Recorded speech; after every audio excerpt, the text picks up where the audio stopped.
नमस्कार मंडळी, आपण बघत आहात सुमन्स मॅजिक. आज मी तुम्हाला एक उन्हाळी वाळवणाचा पदार्थ दाखवणार आहे. तर व्हिडिओ स्किप न करता व्हिडिओ शेवटपर्यंत बघा आणि चॅनलवर जर नवीन असाल तर प्लीज चॅनलला सबस्क्राईब करा. लाईक आणि कमेंट मात्र नक्की करा. बरेच लोक व्हिडिओ बघतात पण कमेंट मात्र अजिबात करत नाही. भरपूर व्हिडिओ बघतात लोक, पण एक कमेंट करायला मात्र किती वेळ लागतो. तर प्लीज एक कमेंट मात्र नक्की करा. चला तर आता आपण लगेचच रेसिपीला सुरुवात करूया. तर सगळ्यात आधी आपल्याला इथे मसाला बनवून घ्यायचा आहे. तर मसाला काय काय लागणार आहे, तर 1 चमचा मी इथे बडीशोप घेतलेली आहे, 1 चमचा जिरे घेतलेले आहे, अर्धा चमचा मी ओवा घेतलेला आहे, पाव चमचा सोडा घेतलेला आहे. तर हे 1 वाटी पिठाच्या प्रमाणाचं साहित्य आहे. 1 चमचा पापडखार घेतलेला आहे, 1 चमचा मीठ घेतलेला आहे. तर इथे मी सैंधव मीठ घेतलेलं आहे, तुमच्याकडे जे असेल ते तुम्ही वापरू शकता, आणि पाव चमचा हिंग घेतलेला आहे. तर आता हा सगळा मसाला आपल्याला एका मिक्सरच्या भांड्यात दळून घ्यायचा आहे. तर याची आपल्याला पूर्ण पावडर करायची आहे. थोडंसं जाडसर राहिलं तरी चालेल. ओवा आणि बडीशोप जिरे हे थोडेसे त्याच्यात जाडसर राहिले तरी चालतात, ते खायला मध्ये पापडांमध्ये छान लागतात. तर आता आपल्याला इथे एक पातेलं लागणार आहे. तर त्या पातेल्यात आपल्याला सगळ्यात आधी 1 वाटी गव्हाचं पीठ लागणार आहे. तर आज मी तुम्हाला गव्हाच्या पिठाचे पापड दाखवणार आहे. तर खिशी न घेता आपल्याला हे पापड बनवायचे आहे. तर 2 चमचे मी तांदळाचं पीठ घेतलेलं आहे, आणि जो मसाला आपण दळलेला आहे ना तो टाकून घ्यायचा, आणि चमच्याने आधी सर्व साहित्य आपल्याला मिक्स करून घ्यायचं आहे. आणि त्यानंतर आपल्याला त्यामध्ये पाणी घालायचं आहे. तर पाणी तुम्ही तुमच्या अंदाजानुसार घाला, कारण बऱ्याच लोकांचं गव्हाचं पीठ कधी जाड असतं कधी बारीक असतं. तर हे माझ्या घरच्या चक्कीचं होतं, त्याच्यामुळे मी चाळूनसुद्धा घेतलेलं नाही, डायरेक्ट घेतलेलं आहे. जर तुमचं बाहेरच्या चक्कीचं असेल तर तुम्ही चाळून घ्या, म्हणजे त्यातला कोंडा काढून टाका आणि अंदाजानुसार पाणी घाला. जवळपास तुम्हाला 3 ते 3.5 वाट्या याला पाणी लागू शकतं. तर सुरुवातीला थोडं थोडं करून पाणी टाकायचं, म्हणजे आपण डोशाला पीठ कसं बनवतो तर तशा पद्धतीचं आपल्याला हे पीठ हवं आहे. तर असं केल्यामुळे काय होतं की जेव्हा तुम्ही डायरेक्ट खिशी घेतात ना गव्हाच्या पिठाची, तर त्याच्या गुठळ्या होतात. म्हणून ही प्रोसेस आपल्याला इथे करायची आहे. एकदम सोपी आहे आणि आपल्याला त्रास पण होत नाही. तर इथे मी एक कुकर घेतलेला आहे, त्यामध्ये आपल्याला 1 ते 1.5 तांब्या पाणी टाकून घ्यायचं आहे, आणि त्यामध्ये एक स्टँड ठेवून घ्यायचा. आणि नंतर आपण जे पीठ बनवलं आहे ना ते पातेल्यामध्ये ठेवायचं आहे. तुम्ही कुकरच्या भांड्यात सुद्धा ठेवू शकता, पण पातेल्यात बनवायला सोपं जातं म्हणून मी ते पातेल्यात बनवलेलं आहे. यावर तुम्हाला काही शिजवायचं असेल बटाटे वगैरे तर ते सुद्धा तुम्ही शिजवू शकता. आता झाकण लावून घ्यायचं, आणि 1 शिट्टी झाली की आपल्याला गॅस कमी करून कमीत कमी 15 मिनटं हे शिजवून घ्यायचं आहे. किंवा तुम्ही याच्या 9 ते 10 शिट्ट्यासुद्धा काढून घेऊ शकता, पण 15 मिनटं कमी गॅसवर शिजवलं ना तर ते चांगल्या शिजल्या जातं. तर बघा इथे 15 मिनटं झालेली आहे. पीठ पण छान शिजलेलं आहे, म्हणजे पीठ कच्चं राहण्याची सुद्धा शक्यता नसते. तर अशा पद्धतीने जर तुम्ही बनवलं तर, आता गव्हाचं पीठ म्हटलं का त्याला थोडासा चिकटपणा असतो, म्हणून थोडंसं परातीला आधी तेल लावून घ्यायचं, आणि त्यानंतर नॉर्मल असं थोडंसं थंड झालं की पीठ काढून घ्यायचं. खूप थंड पण करायचं नाही आणि खूप गरम पण काढायचं नाही.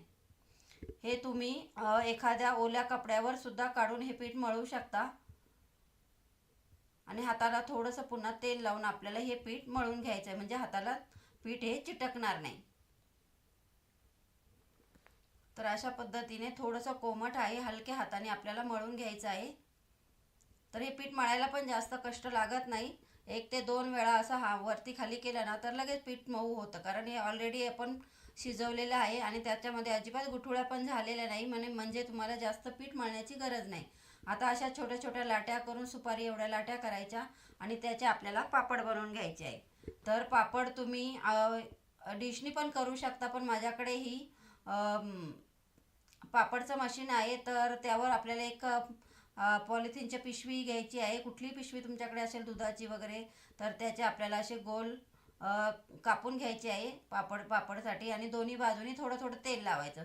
तेल मात्र एकदाच लावायचं, प्रत्येक वेळेस आपल्याला तेल लावायची गरज पडणार नाही. सुरुवातीला चिटकू नये म्हणून आपल्याला फक्त तेल लावून घ्यायचं आहे, आणि त्यावर दुसरी प्लॅस्टिकचा पेपर ठेवायचा, आणि नंतर मशीन प्रेस करून घ्यायचं आहे. मशीन हलक्या हाताने प्रेस करायचं, कारण हे खूप सॉफ्ट पीठ असते, याला जास्त दाबण्याची गरज नाही. थोडंसं नंतर परत फिरवून घ्यायचं.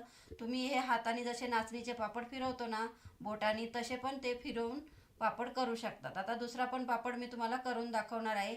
असे तुमच्याकडे 4-5 शीट असले ना तर एकदम तुम्ही पापड करून हे तुम्ही नंतर टाकू शकता. तर हे पापड मी घरातच सुकवणार आहे.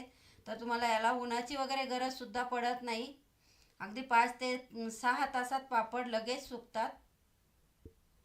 तर इथे बघा आपला दुसरा पापडसुद्धा तयार झालेला आहे. अशा बोटाने सुद्धा तुम्ही फिरवून घेऊ शकता कुठे जाड वगैरे राहिला असेल तर.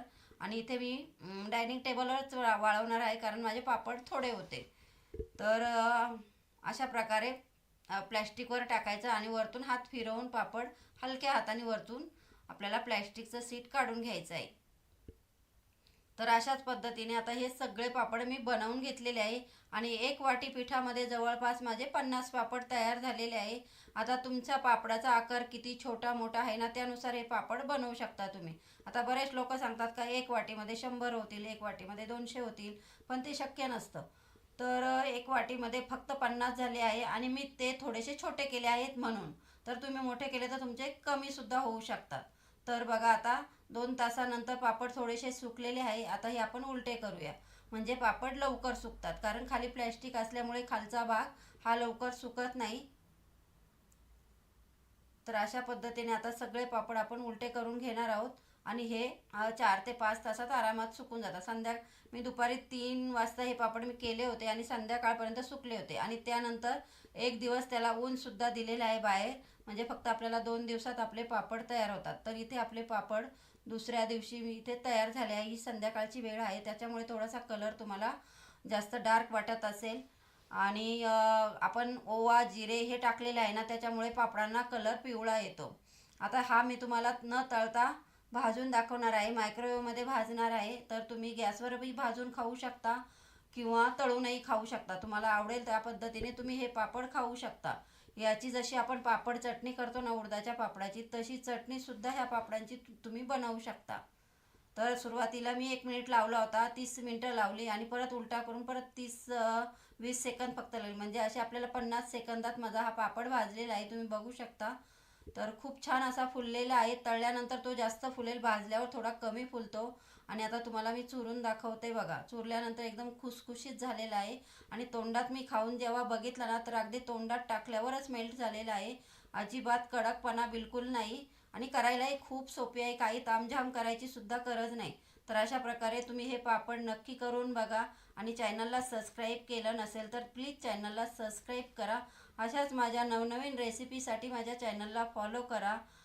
व्हिडिओ बघितल्याबद्दल थँक्यू.